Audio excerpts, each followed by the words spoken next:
యోహాను సువార్త 19వ అధ్యాయము 30వ వాక్యం.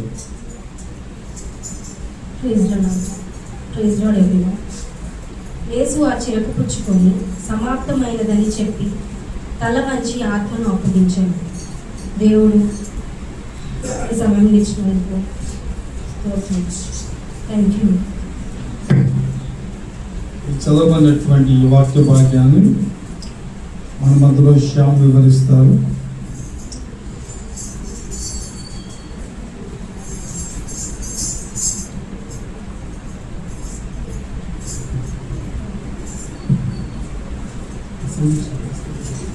సంబంధించిన పాస్టర్ గారికి చేరవలసిన పత్రికకి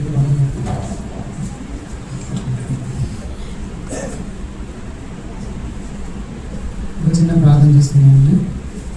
తండ్రి దేవ పరిశుద్ధ మంత్రాన్ని పదనాడు స్తోత్రాలయ గుడ్ ఫ్రైడే రోజున తండ్రి మీ యొక్క సేవా కార్యక్రమాలు సేవ ధ్యానాన్ని ప్రభావ మేము ధ్యానించుకోవడానికి విషయం కుటుంబాన్ని పదనాడు స్తోత్రాలయ. అయా మానవాళికి వచ్చిన తండ్రి మీ యొక్క ప్రాణాన్ని విడిచిన తండ్రి తిరిగి లేచి మా అందరి కొడుకున్న తండ్రి మీకు రక్షణ కార్యాన్ని మీరు పూర్తి చేసిన దీవాన్ని పదనాడు స్తోత్రాలయ. పాపంగా మేము ముఖ్యంగా తండ్రి మా కొడుకుని ప్రభావ మీరు ప్రాణం పెట్టిన తండ్రి మా పాపాన్ని మీరు తీసుకున్న తండ్రి మమ్మల్ని నిపుణులుగా చేసిన తండ్రిని పదనాడు స్తోత్రాలయ. అయ్యా ఈ ప్రభావం మీ యొక్క సేవ కార్యాలయం తండ్రి మేమందరం జ్ఞాపకం చేసుకున్న తండ్రి ఈ గుడ్ ఫ్రైడే రోజున నా తండ్రి మేమందరం మీ యొక్క సన్నిధిలో ప్రభావ ఇలా చేయడానికి ఇచ్చినటువంటి పదనాడు స్తోత్రాలు. ఎంతోమంది మీరు దినతలు మాకు ఇచ్చినటువంటి పదనాడు స్తోత్రాలయ. ఇప్పటివరకు ప్రభావ ఈ మాట ద్వారా మీరు మాట్లాడిన పదనాడు స్తోత్రాలయ. ఇప్పుడు 6వ మాట మాట్లాడుకొని కూర్చున్న తండ్రి కేవలం మీరు మాత్రమే నాకు నా నోటికి దూరంగా ఉండిన తండ్రి మీరు మాత్రమే పొందిన తండ్రి నా తండ్రి పదనాడు స్తోత్రాలయ.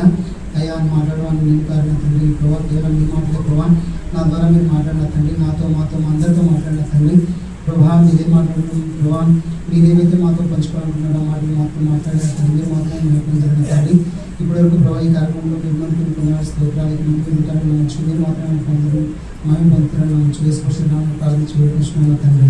ఆమేన్. యేసుక్రీస్తు శిలువలో మాట్లాడిన 6వ మాట యోహాను రాసిన యోహాను రాసిన సువార్త 19:30 ఉందండి వాక్యం. యేసు ఆ చిలుక పుచ్చుకొని సమాప్తమైనదని చెప్పి తల వంచి ఆత్మను అప్పగించాడు. దేవుడి ఇక్కడ సమాప్తమైనది అనే మాట మాట్లాడుతూ ఉన్నాడు 6వ మాటగా. అయితే యేసుక్రీస్తు ఇందాక భావించిన విధంగా 33 సంవత్సరాలు భూలోకంలో ఉండి తన కార్యాన్ని అంటే దేవుడు ఏదైతే తనకు చెప్పి పంపించినో ఆ కార్యాన్ని దేవుడు ఈ భూమి మీద సమాప్తము చేసిండు. ఈ మాటతో ఆయన చెప్తున్నాడు అనమాట, నేను ఇక్కడికి ఏదైతే చేయాలని వచ్చినో ఆ పనిని నేను సమాప్తం చేస్తున్నాను. ఇంకా నెక్స్ట్ మిగిలింది ఆయన ప్రాణాన్ని అర్పగించడమే. కాబట్టి 6వ మాట తర్వాత ఆయన తన ఆత్మను దేవునికి అప్పగించి మరణిస్తాడు. అయితే ఈ 6 మాటల వరకు అంటే ఇక్కడి వరకు దేవుడు భూమిపైన చేసిన ప్రతి మాట ప్రతి కార్యము ఆయన ఈ మాటతో ఆయన ముగిస్తూ ఉన్నాడు. అయితే మేజర్గా ఆయన ఈ సిల్వ అంటే ఆయన భూమి మీదకి వచ్చింది, అలాగే చనిపోయే వరకు ఈ మాట వరకు ఆయన చేసినవి లేదంటే కంప్లీట్ చేసినవి ఏవేవో మనం ఒకసారి గుర్తు చేసుకుందామండి. అయితే ఈ సమాప్తమైనది అనే మాటను యూద లేదా గ్రీక్ వర్డ్ ఏమంటారంటే తెతెస్తాయి అనే మాటతో సమాప్తమైనది అని అర్థం అనమాట. సో ఈ మాటతో ఆయన ఏమేమి కంప్లీట్ చేసింది ఇప్పటివరకు అంటే మనుషులు భూమిపైన ఏదైతే పాపం అంటే ఆదాము మొదలుకొని ప్రతి జనరేషన్ ప్రతి ఒక్క మనుషుడు ఏదైతే పాపం చేస్తూ వస్తున్నాడో ఆ పాపాన్ని దేవుడు పూర్తిగా తీసివేయడం అంటే పాప భారాన్ని మోసి ప్రతి ఒక్క మనుషుని యొక్క పాప భారాన్ని ఆయన మోసి ఆయన పూర్తి చేసిండు. అంటే నువ్వు నేను దేవుని యొక్క ప్రణాళికలో ఉన్న ప్రతి ఒక్కరు లేదా భూమిపై ఉన్న ప్రతి ఒక్కరు ఏదైతే పాపం చేయబోతున్నారో ఏదైతే చేసిండ్రో ఆ పాపానికి సంబంధించిన ప్రతి మూల్యాన్ని ఆయన ఆ సిలువలో ఆ మాటతో ఆయన పూర్తి చేసిండు. అంటే మనకు సంబంధించిన ప్రతి పాప భారాన్ని ఆయన తీసివేసిండు. అలాగే రెండవదిగా దేవుడు ఏదైతే ఆయనకు చెప్పి భూమి మీదకి పంపించిండో ఆ పనిని ఆయన సమాప్తము చేసిండు. ఆయనకి ఏ పని ఆయనకి చెప్పి పంపించిండంటే మామూలుగా అంటే మనుషులను ఏవైతే ఎడబాపు అని ఇందాక మనం మాట విన్నాం కదా, మనిషి దేవుని నుంచి ఎడబాపడం ఎలా జరిగిందంటే పాపం చేయడం ద్వారా దేవుడు మనిషిని తన దగ్గర నుంచి పంపించేస్తాడు. ఆదికాండం 3వ అధ్యాయంలో మనం ఒకసారి గమనిస్తే, ఆదికాండం 3వ అధ్యాయం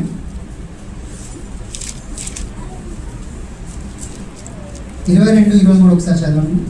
అప్పుడు దేవుడైన యెహోవా ఇదిగో మంచి చెడ్డలను ఎరుగునట్లు ఆదాము మనలో ఒకటి వంటి వాడాయను. కాబట్టి అతడు ఒకవేళ తన చెయ్యి చాచి జీవవృక్ష ఫలమును కూడా తీసుకొని నిరంతరము జీవించనేమో అని దేవుడైన యెహోవా అతడు ఏ నేల నుండి తీయబడెనో దాన్ని సేద్యపరచుటకు ఏదైనా తోటలో నుండి అతన్ని పంపివేశాను. నెక్స్ట్ మాట, అప్పుడు ఆయన ఆదామును వెళ్ళగొట్టి ఎక్కడి నుంచి వెళ్ళగొట్టిండండి? దేవుని యొద్ద నుండి లేదా దేవుని సన్నిధి నుంచి వెళ్ళగొట్టండి. ఎప్పుడైతే ఆదాము దేవుడు చెప్పింది చేయలేదో, దేవుడు చెప్పిన పని చేయకుండా పాపం ఎప్పుడైతే చేసిండో, అప్పుడు ఆదామును దేవుడు తన యొద్ద నుంచి వెళ్ళగొట్టేసిండు. అంటే దేవునికి పాపం అనేది నచ్చదు. కాబట్టి ఎప్పుడైతే పాపము మనిషి దగ్గరికి వచ్చిందో, దేవుడు ఏమన్నాడంటే ఇక నా దగ్గర ఉండడానికి నా పనికిరాడు. ఒకవేళ ఆయన తీసుకొని చేయి చాపి ఆ జీవవృక్ష ఫలములను కూడా తిని ఇంకా నిరంతరము జీవించనేమో అని చెప్పి దేవుడు ఆ మనిషిని దేవుని యొద్ద నుంచి వెళ్ళగొడతాడు. ఏదైతే దేవుడు వెళ్ళగొట్టక ముందు దేవుడు ఎక్కడ, ఈ ఆదాము ఎక్కడ ఉన్నాడు? దేవుని యొక్క సన్నిధిలో, దేవుని యొద్ద ఉన్నాడు ఆయన. దేవుడు ఏదైతే మనిషి కోసం తయారు చేసి పెట్టిన ఏదైనా వనం ఉందో, ఆ ఏదైనా వనంలో దేవుడు ఆ మనిషిని పెట్టి ఇక్కడ ఉన్నవన్నీ తిను, ఈ మంచి చెడు ఫలం ఇచ్చేది మాత్రము తినొద్దు అని చెప్పాడు. అయితే మంచి చెడు వృక్ష ఫలములు మాత్రమే తినొద్దనడా, లేదంటే జీవ వృక్ష ఫలములు కూడా తినొద్దనుందా? ఒకసారి చూడండి. దేవుడు తినొద్దని ముందే చెప్పిండా?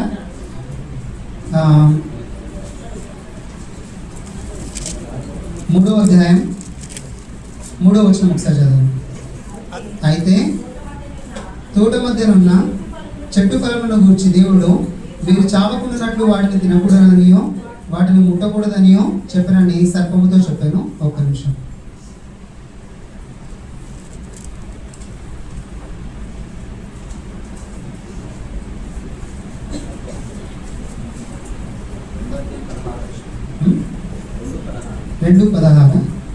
మరియు దేవుడైన యెహోవా ఈ తోటలో ఉన్న ప్రతి వృక్ష ఫలములను నీవు నిరభ్యంతరంగా తినవచ్చును, అయితే మంచి చెడ్డుల తెలివినిచ్చు వృక్ష ఫలములను మాత్రం, ఇక్కడ జీవ వృక్షం తినొద్దని ఏమైనా రాస్తుందా? అంటే మనిషి, దేవుడు ఏమని ప్రణాళిక అనేదంటే, ఈ మనిషి జీవవృక్ష ఫలములు కూడా తినొచ్చు. ఎప్పుడు తినొచ్చు? పాపము లేనప్పుడు.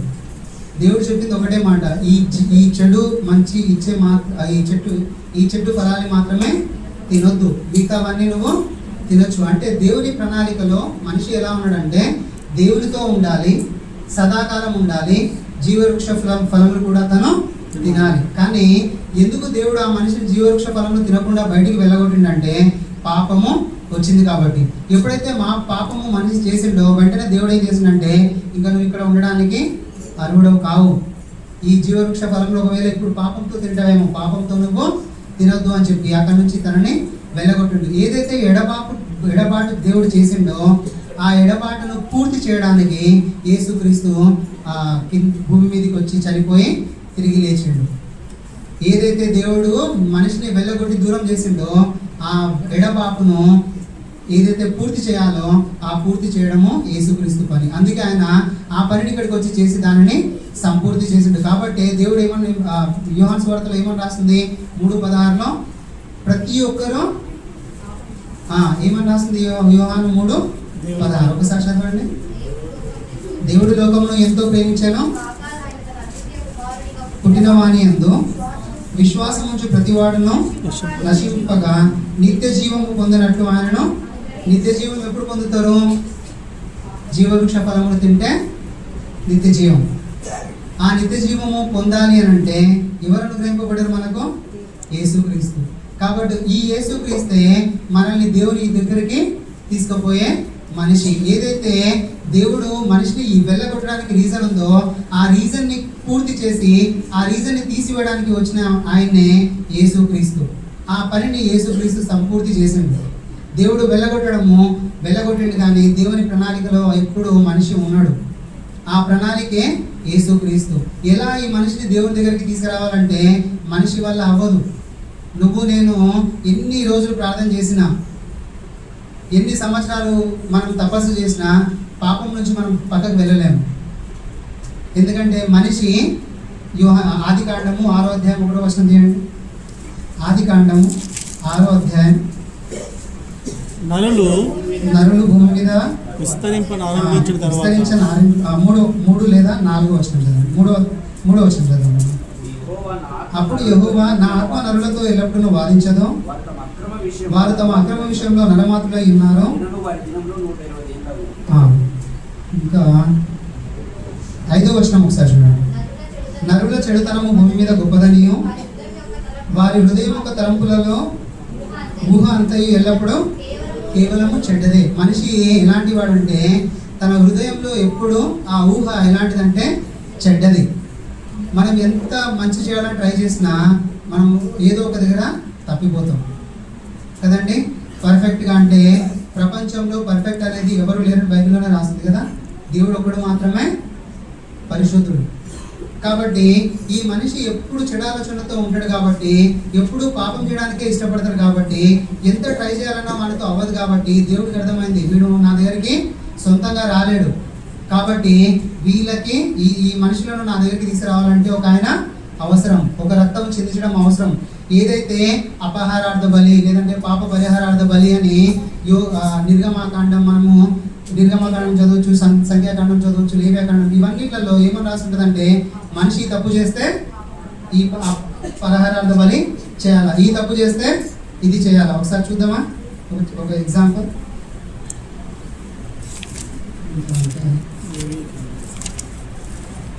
లేవ్యాకాండం 7:1. అపరాధ పరిహారార్థ బలి అతి పరిశుద్ధము, దాని గురించిన విధి ఏదనగా దహన బలి పశువులను వధించు చోట అపరాధ పరిహారార్థ బలి రూపకమైన పశువులను వధింపవలెను. బలిపీఠం చుట్టూ వారి రక్తమును వృక్షింపవలెను. దానిలో దాని క్రొవ్వంతటిని, అనగా దాని క్రొవ్విన తోకను, దాని అంతరంలో క్రొవ్వును. సరే, ఇదంతా ఉంది. అలాగే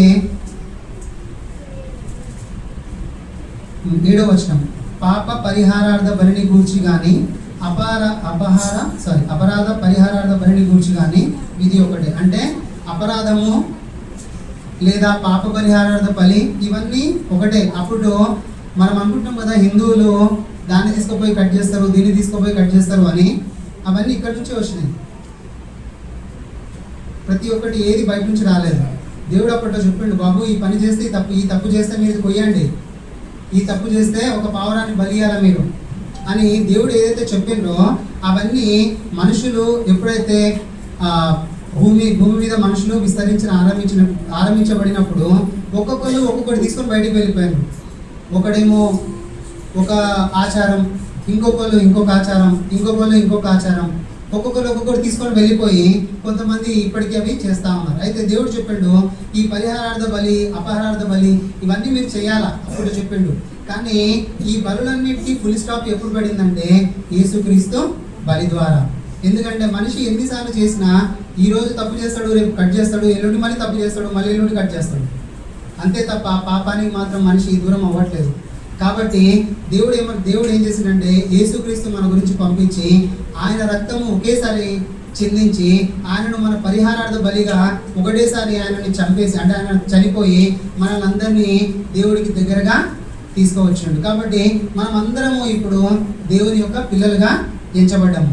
దేవుడు తన యుద్ధ నుంచి ఎవరైతే వెళ్ళగొట్టిండో ఆ వెళ్ళగొట్టిన మనిషిని యేసుక్రీస్తు ద్వారా తనను తాను సమాధానం పరుచుకొని మనల్ని దేవుని యుద్ధకు తీసుకొని రావడానికి దేవుడు ఈ కార్యాన్ని సంపూర్తి చేశాడు. అలాగే మానవ పాపానికి ప్రాయశ్చిత్తం చేసిందని చెప్పాను కదా. ఒక మాట మనం తీసుకుందాము. 1 పేతురు 2:24. 1 పేతురు 2:24. మనము పాపముల విషయమై చనిపోయి నీతి విషయమై జీవించినట్లు ఆయన తానే తన శరీరమందు మన పాపములను తన మ్రాను మీద మనందరి పాపంలను యేసుక్రీస్తు శిలువ మీద మోసిండు. ఆ పనిని దేవుడు ఈరోజు ఈ సంపూర్తి చేసిండు. మన పాపంలోకి ప్రాయశ్చిత్తమైన సంపూర్తి చేసిండు. అలాగే మనిషిని దేవుడి దగ్గరికి తీసుకొచ్చే కార్యాన్ని ఆయన సంపూర్తి చేసిండు. ఇక్కడ సమాప్తమైనదనే మాట ద్వారా మనం ఏం తెలుసుకుంటామంటే, దేవుడు మన పాపాలని పూర్తిగా ఆయన మీద వేసుకొని ఆ జ్ఞానం మీద మోసి ఆయన మన పాపాలని తీసివేసిండు. అలాగే మనిషిని దేవుని యొద్దకి తీసుకురావాల్సిన పనిని ఆయన పూర్తి చేసిండు. కాబట్టి మనకు దేవునికి మధ్యలో ఇప్పుడు మనకు ఒక యాజకుడు అనేవాడు ఉన్నాడు, ఆయన యేసుక్రీస్తు. మనము ఆయన ద్వారా మనము దేవునికి మొరపెట్టొచ్చు. అంతకుముందు దేవుడు మనుషుల దగ్గరికి ప్రతి ఒక్కరిని పంపించాడు, ప్రవక్తలను పంపించాడు, రాజుల్ని పంపించాడు, న్యాయాధిపతులను పంపించాడు. ఎవరిని పంపించిన మనిషి మాత్రం దేవుని యొద్దకు రాలేదు. కాబట్టి దేవుడు తన కుమారుడైన యేసుక్రీస్తుని భూలోకానికి పంపించి మన కొరకు ఆయనను పరిహారార్థ బలిగా చేసి మనల్ని దేవుని యొద్దకు తీసుకొచ్చే పనిని ఆయన సంపూర్తి చేసిండు. కాబట్టి మనం దేవుని నమ్ముకున్నాము, పరిశుద్ధులుగా నీతిమంతులుగా తీర్చబడ్డాము. కానీ పరిశుద్ధులుగా నీతిమంతులుగా తీర్చబడిన మనము ఆ పరలోకాన్ని లేదంటే ఆ నిత్య జీవాన్ని మనం వారసులుగా చేసుకున్న మనము నిజంగా ఆ నిత్య జీవాన్ని వారసులుగా చేసుకునేలాగా మన జీవితాన్ని కొనసాగించే బిడ్డలుగా మనము ఉండాలి. ఇప్పుడు ఇంతవరకు మనము ఏదైతే దేవుడు మన గురించి చేసిన కార్యాన్ని విన్నామో అందరూ ఐదు మంది చెప్పుకుంటూ వచ్చిండ్రు. కానీ ఇప్పుడు కొద్దిగా వేరే మాటలో మనం వెళ్దాం. ఏంటంటే ఈ దేవుడు సంపూర్తి చేసిన తర్వాత మనకు కలగబోయే రక్షణ లేదంటే మనకు కలగబోయే నిత్య జీవము ఎలా ఉంటుందో మనం కొన్ని మాటలు ఇప్పుడు తెలుసుకుందాం. ఇప్పుడు ఈ పరలోకం గురించి ఎందుకు చెప్తాడు శ్యామన్న? ఎప్పుడు ఈ పరలోకం గురించి ఎందుకు చెప్తాడు అనుకోవద్దు. నాకు వచ్చే మాట కరెక్ట్గా అట్లనే వస్తుంది. ఆ పరలోకం గురించే మాటలు వస్తాయి. కాబట్టి కొద్దిగా విందామండి. ప్రకటన 21:1-4 మనకు నిత్య జీవం కలుగుతుంది కదండి. ఆ నిత్య జీవం ఎలా ఉంటుందో 1 నుంచి ఒకసారి చూద్దాం. 21 క్రొత్త ఆకాశమును క్రొత్త భూమిని చూచితిని. మొదటి ఆకాశము మొదటి భూమి గతించెను, లేదు. మరియు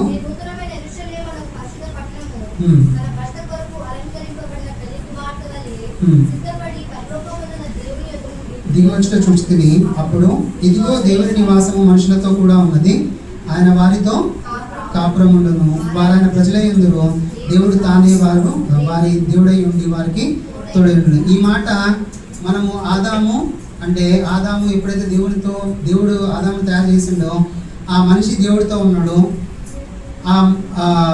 దేవుడు తనకు ఆదాముకు దేవుడుగా ఉన్నాడు. ఆదాము దేవునికి ఒక జనముగా ఉన్నాడు.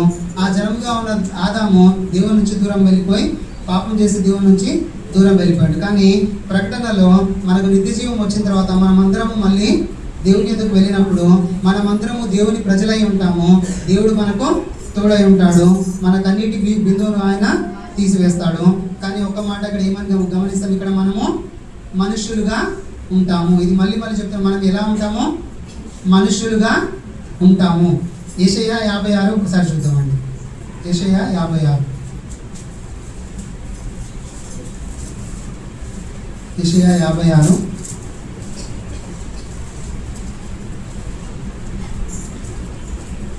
4వ వచనము.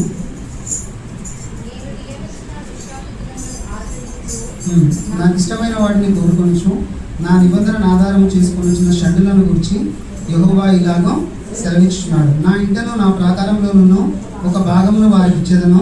కొడుకులు కూతుళ్ళు అని అనిపించుకుంటుంట కంటే శ్రేష్టమైన పేరు వారికి.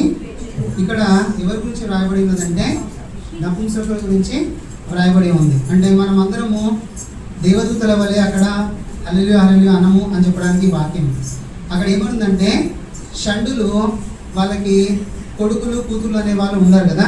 కానీ వాళ్ళకి దేవుడు చెప్తుండో మీరు కొడుకులు కూతుళ్ళు అనిపించుకుంటుంటే అంతకంటే ఒక మంచి పేరు నేను మీకు ఇస్తా. ఎక్కడ? నా ప్రాకారంలో. ఇక్కడ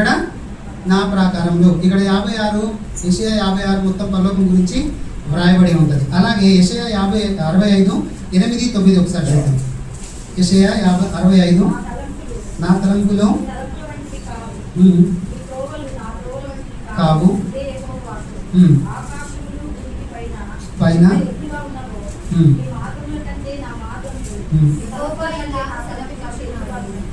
నిమిషం అక్క. 65:9 వచనం. యాకోబు నుండి సంతానమును, యూదా నుండి నా పర్వతములను స్వాధీనపరచుకువారు వారిని పుట్టించదను. నేను ఏర్పరచుకున్న వారు దాన్ని స్వతంత్రించుకుందరు. నా సేవకులు అక్కడ ఎవరు నివసిస్తారంటే అక్కడ, ఇది యెషయా 65 పరలోకం గురించి రాయబడిన మాటలు. 8వ వచనంలో అది రాయబడి ఉంటుంది. యెహోవా ఇలా సెలవిస్తున్నాడు, ద్రాక్ష తోటల్లో కృతరసము కనబడినప్పుడు జనులు ఇది దీవెనకరమని దాన్ని కొట్టివేయకము అని చెప్పుకుంది కదా. నా సేవకులందరినీ నేను నశింపచేయకున్నట్లు వారిని బట్టి నేను ఇలాగో చేశాను.